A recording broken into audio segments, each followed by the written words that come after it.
Part 2. The Bomb. Chapter 4. I Will Train You. Alan, you must teach us how to use your birds. It will help us to use this tool to communicate. If we find Duran or Cheyenne, we must be able to call out for help. She is not in Josephera. Jasha and I will go to Ortso, the most likely location to find them, and also the most dangerous. Trillium and Fairstuff shall go to Aztrac, for she is the only one among us who has been there before. Jack and Nemi will go to Drake. I would send the Drakens, but I have a feeling they will be treated worse than us. Jin and Kai will scour the mountains inside and out. Polar Mist shall go to Claran. Goodbye, Mother and Father. Evan embraced his parents. You behave, Jake. I'll try, Jacob winked. Farewell, son. I trust you make the right decision this time, Neja told Zack. I will. Be safe in Ortso. As safe as I can be. Go find your girl. Trillian gave her mother a hug and kissed her on the cheek.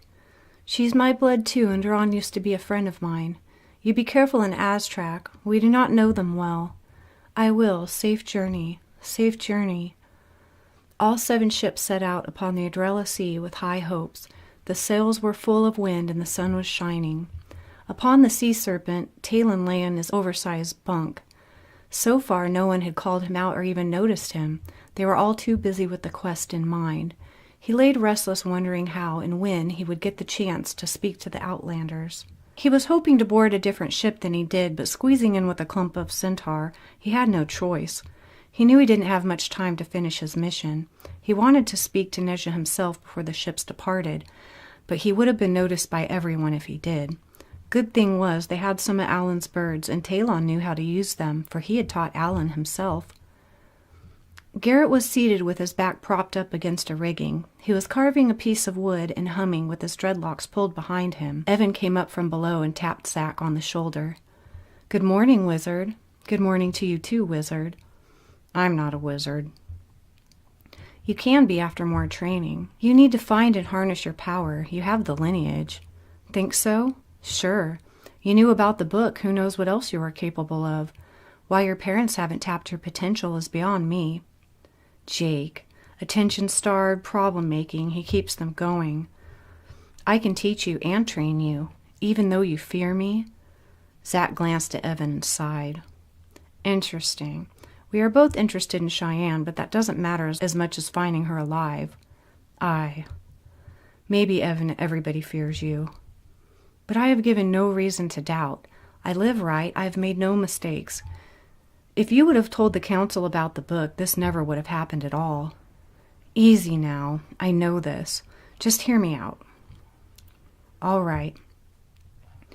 Do you know the story of your father and the Dark Ones? Very well. Better than Jake. He's the one they should be afraid of. You are aware of some of your power, yet Jake knows none of his. Is this not correct? Very much. I wonder why that is. Evan, though a little lost, was intrigued.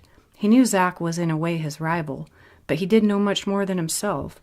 Even though the truth can burn at times, it was necessary, and he respected Zack for shining some light on the unknown. Do you know how they treated your father in the mountains and why?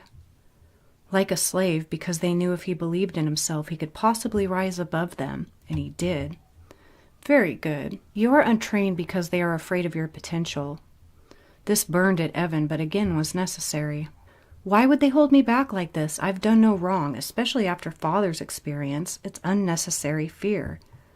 You may grow to be stronger than them, and they will not be able to control you. They should trust me. You should too. I don't fear your virtue. I fear you're going to try to steal my girl. She's not your girl yet, Evan joked. He liked Zack's company much more than he liked Jake's. We will find her, Evan, and I will train you. Zack wondered if his father would approve of him training Evan. Perhaps not, but then again, he never said not to train him. Zack only shared his opinion about it with Evan. Even though it was dangerous to open his power, the last thing he wanted to do was cause more trouble than he already had. He would risk it. He trusted Evan and the wizards might need him to find Cheyenne and bring down Duran. If he was lucky, Evan would become more than Duran. Thank you, I would be honored.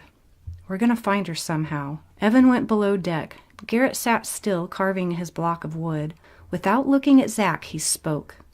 I hope you know what you are doing.